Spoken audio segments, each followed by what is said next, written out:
अगली बार नहीं। माँ चलो जल्दी से तैयार हो जाओ, हम सब घूमने जा रहे हैं। पर कहाँ बेटा? अरे चलो तो बेटा, मेरी तबीयत ठीक नहीं है, घुटनों में दर्द है, मैं कैसे कहाँ घूम पाऊँगी। अरे माँ चलो तो, मैं हूँ ना। अदिति तुम भी जल्दी तैयार हो जाओ और 5-6 दिन के हिसाब से सबकी पैकिंग कर दो। जी। अदिति और अमित ने आंखों आंखों में इशारा किया। चलो सब कार में बैठो। बच्चा पार्टी पीछे बैठेगी दादी के साथ। अमित ने अपनी दोनों बेटों कलश और नीर से कहा। बच्चे खुशी खुशी दादी के साथ पीछे कार में बैठ गए। गाड़ी धुआं छोड़ते हुए आगे बढ़ती जा रही थी और एकाएक एक जगह आकर रुक गई। क्या हुआ बेटा? पता नहीं माँ, देखता हूँ। बाहर आकर गाड़ी देखकर अमित ने अपनी माँ से कहा, माँ गाड़ी का इंजन खराब हो गया है, बहुत समय लगेगा इसे बनने में। आप ऐसा करो, ये आश्रम सामने है, वहाँ बैठ जाओ। वृद्ध आश्रम देखकर सुशीला जी थोड़ा चौंकी। अदिति तुम भी बच्चों और माँ को लेके अंदर जाओ, मैं तब तक गाड़ी में मैकेनिक को कॉल करता हूँ। माँ अब थोड़ी सामान्य हुई और सब लोग आश्रम में आ गए। माँ सबसे मिलती और बातें करती रही। बातें करते करते उन्हें आधा घंटा हो गया तो उन्होंने देखा कि बहू और बच्चे तो है ही नहीं, कहाँ गए तीनों, उन्हें देखूं तो। ऐसा सोचकर वो बाहर आने लगी तो देखा कि बाहर से चौकीदार उनका सामान लेकर आ रहा है। अरे भाई, ये मेरा सामान लेकर क्यों आ रहे हो? तब आश्रम के मैनेजर भी बाहर आ गए। आप सुशीला जी है ना? जी हाँ जी। तो आपसे आपका कमरा वो रहा, मतलब ये कि आज से आप इस कमरे में रहेंगी। भाई साहब आप पागल हो गए हो क्या? मेरे बेटे की बाहर गाड़ी खराब हो गई है, वो अभी बनवा कर आता होगा। माँ जी आपके बेटे का नाम अमित है ना? जी। तो आपके अमित ने ही आपके लिए यहाँ रहने का फॉर्म भरा है क्या? इसके आगे सुशीला जी कुछ भी सुन नहीं पाई और वहीं बेंच पर बैठ गई। उनकी हालत ऐसी हो गई कि काटो तो खून नहीं, ना आंखों से आंसू बह रहे, ना मुंह से एक शब्द निकल रहा, ना ही उन्हें कुछ सुनाई दे रहा था। वो बस वही बैठे बैठे अपने अतीत में झांकने लगी। शादी के बहुत साल बाद तक वो माँ नहीं बन पाई थी। सबके ताने सुने, किसी ने बाज तो किसी ने कुछ कहा। हर तरह का इलाज, हर जगह मन्नत मानी। आखिर भगवान ने उनकी सुन ली और उनकी गोद में अमित आ गया। अमित शुरू से उदंड, स्वार्थी और जिद्दी बच्चा था, पर मन्नतों से मिला बच्चा लाड़ प्यार भी बहुत मिला। अमित जब 5 साल का था तो अमित के पिता भी इस दुनिया में दोनों को छोड़कर चले गए। अब अमित को अकेले माँ और पिता का प्यार देना, उसे पालना पोसना सब सुशीला के ऊपर आ गया था। इन सब में एक काम सही हुआ कि पति की मृत्यु के उपरांत अनुकंपा में उसे स्वर्ग 4 में नौकरी मिल गई। उसे याद आ रहा था अमित बचपन से ही बहुत जिद्दी और स्वार्थी था। एक बार स्कूल की परीक्षा में वो फेल हो गया तो उसने खुद को पास कराने के लिए सुशीला के कान के बूंदे ले जाकर अपनी मैडम को दे दिया और बोला, ले लो और मुझे पास कर दो।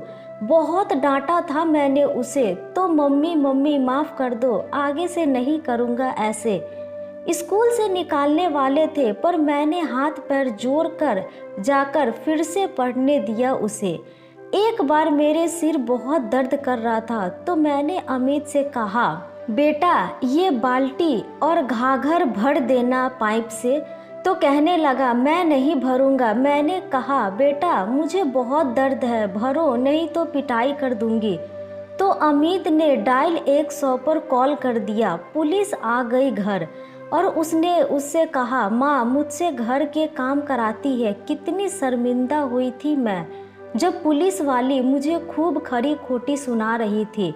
उसके जाने के बाद अमित मुझे रोते देख बोला, मम्मी मम्मी अब नहीं करूँगा, गलती हो गई, माफ़ कर दो। ऐसे न जाने कितनी बार उसने गलतियां और हर बार माफ़ी मांगी।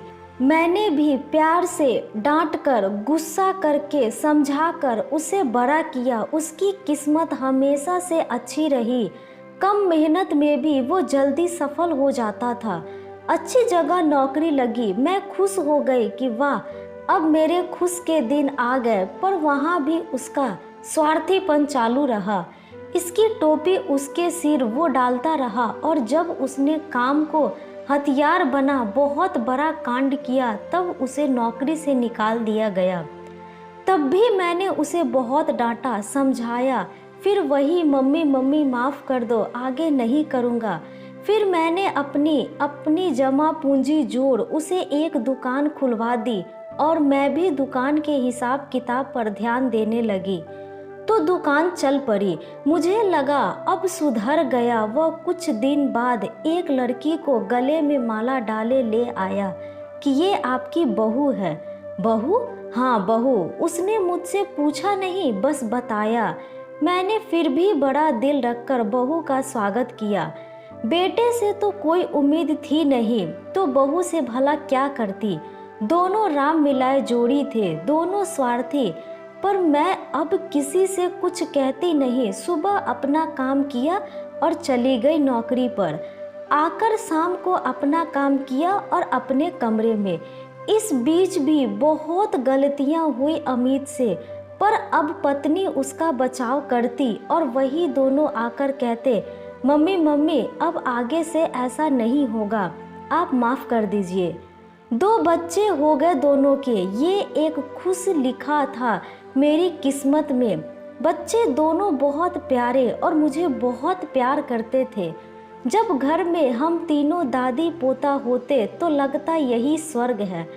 अभी 6 महीने पहले ही मेरा रिटायरमेंट हुआ है। जो थोड़े बहुत पैसे मिले अमित ने लेने चाहे, पर मैंने नहीं दिए, क्योंकि पेंशन आनी नहीं थी। जो पैसे मिले उसे फिक्स कराकर हर महीने आते ब्याज से मेरी दवाई का खर्चा निकल जाता। अब मैं सारा दिन घर में रहती तो काम भी ज़्यादा करती। मैंने अपने अमित को बहुत अच्छे से पाला, बहुत अच्छे संस्कार दिए, फिर भी ये ऐसा निकला। हर बार गलती करके माफ़ी मांगना और फिर अगली बार और बड़ी गलती करना। पर अब और नहीं। कुछ सोचते हुए सुशीला जी वर्तमान में आई और अपनी आंखों से बहते आंसुओं को पोंछा, और मैनेजर साहब से कहने लगी, सर एक कॉल कर सकती हूँ? जी जी। हेलो इंस्पेक्टर साहब, मुझे एक शिकायत दर्ज करानी है। और कुछ ही देर में पुलिस मोबाइल नंबर को ट्रेस करके अमित और अदिति को पुलिस स्टेशन ले आई। वहाँ सुशीला जी को देखकर दोनों हक्के बक्के रह गए। अदिति को जब पता चला कि सुशीला जी ने उनके खिलाफ शिकायत की है, तो गुस्से से लाल पीली हो गई और कहने लगी, हमने तो आपको अच्छी जगह भेजा था, पर आप कहीं रहने लायक नहीं। सुशीला जी ने कहा, कहीं और क्यों, मैं अपने घर में रहूंगी। तो अदिति हंसते हुए बोली, कौन सा आपका घर? वो घर अब मेरा है। सुशीला जी गुस्से में पुलिस इंस्पेक्टर से बोली, मेरी दर्ज शिकायत में धोखाधड़ी और बेईमानी का केस भी दर्ज होना चाहिए। हर धारा जो लगनी चाहिए वो लगाइए इन दोनों पर।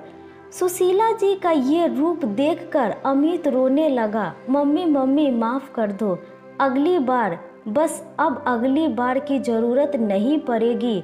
अमित, अगर आप हमें ऐसे यहाँ जेल में बंद करवा देंगी तो आपके पोतों का क्या होगा?